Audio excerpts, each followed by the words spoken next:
Државата треба да помогне во саимско представување на македонскиот аграр. Вклучените во процесот сметаат дека саимските манифестации се од голема корист за модернизација на домашното производство.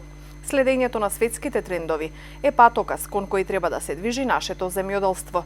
Искористувањето на искуствата кои се сублимирани на саемите може да ја зголемат конкурентната предност на земјоделците и да го направат производството поефикасно.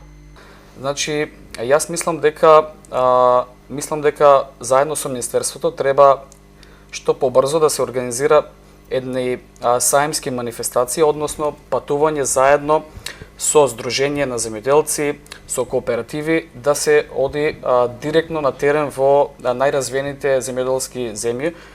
Конкретно ќе го земаме пример од Холандија. Таму практично на терен да се увидат некои работи и тоа да биде една воспоставена пракса каде што земјоделците пред сезона ќе можат да увидат од своите колеги како се работи, на кој начин, кои се модерните технологии, кои се начините, колку принос имаат од хектар или од декари и така на начин да пристапат кон нова модерна ера.